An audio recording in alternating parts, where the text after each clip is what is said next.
Podcast Ofício das Leituras. Ciclo Bienal Ímpar. Quinta-feira da primeira semana da Quaresma. Cristo sempre vivo intercedendo em nosso favor. Das cartas de São Fulgêncio de Ruspe, Bispo. Nas conclusões de nossas orações, dizemos: por nosso Senhor Jesus Cristo, vosso Filho, e nunca pelo Espírito Santo. Esta prática na Igreja Católica tem sua explicação naquele mistério segundo o qual há um só mediador entre Deus e os homens, o homem Cristo Jesus. Primeira carta de Timóteo, capítulo 2, versículo 5. Jesus, que é sacerdote para sempre, segundo a ordem de Melquisedeque, e que com o seu próprio sangue entrou no santuário de uma vez por todas. Hebreus 7:17 e 9:12. Ele não entrou num santuário feito por mão humana, imagem do verdadeiro, mas no próprio céu, onde está agora, na presença de Deus, intercedendo em nosso favor.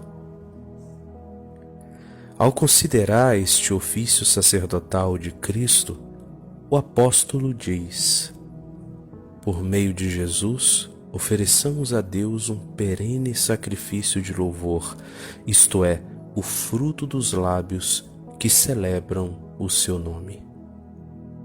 Isso está em Hebreus 13:15. É por ele que oferecemos um sacrifício de louvor e de oração, uma vez que fomos reconciliados pela sua morte quando éramos ainda inimigos. Ele quis oferecer-se em sacrifício por nós. Desde então, é por ele que o nosso sacrifício pode ser agradável aos olhos de Deus. Por isso, São Pedro nos exorta: vós, como pedras vivas, formai um edifício espiritual, um sacerdócio santo, a fim de oferecerdes sacrifícios espirituais agradáveis a Deus por Jesus Cristo. Isso está na primeira carta de Pedro, capítulo 2, versículo 5. Eis a razão pela qual dizemos a Deus Pai, por nosso Senhor Jesus Cristo. Ora, quando se menciona o sacerdócio de Cristo, necessariamente se põe em evidência o mistério da encarnação.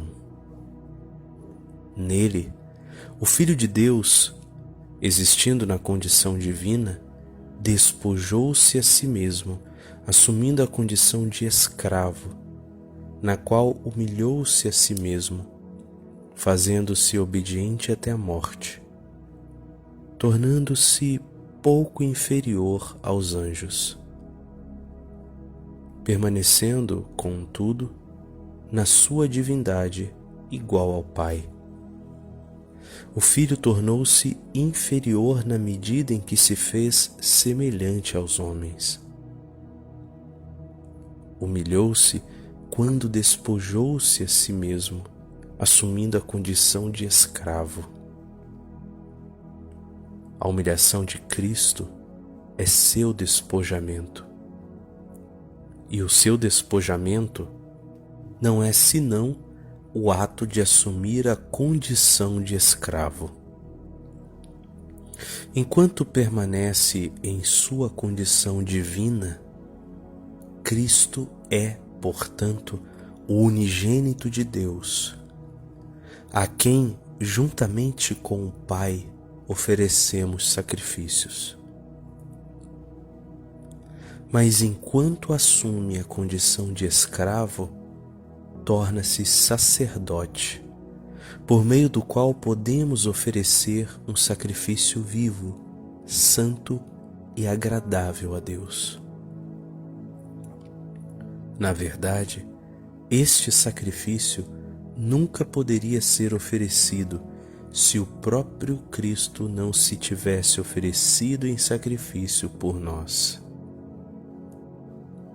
É nele que a natureza do gênero humano se torna o verdadeiro sacrifício da salvação.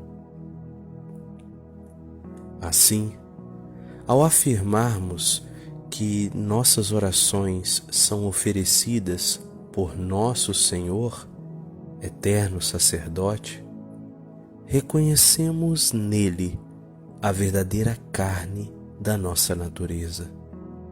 Como diz o apóstolo, todo sumo sacerdote é tomado do meio dos homens e representa os homens nas suas relações com Deus para oferecer dons e sacrifícios pelos pecados. Isso está em Hebreus capítulo 5, verso 1. Por isso, quando dizemos vosso Filho e acrescentamos que convosco vive e reina na unidade do Espírito Santo, comemoramos a unidade da natureza que existe entre o Pai, o Filho e o Espírito Santo. E proclamamos que o mesmo Cristo, que exerce em nosso favor a função de sacerdote, é por natureza um com o Pai e o Espírito Santo.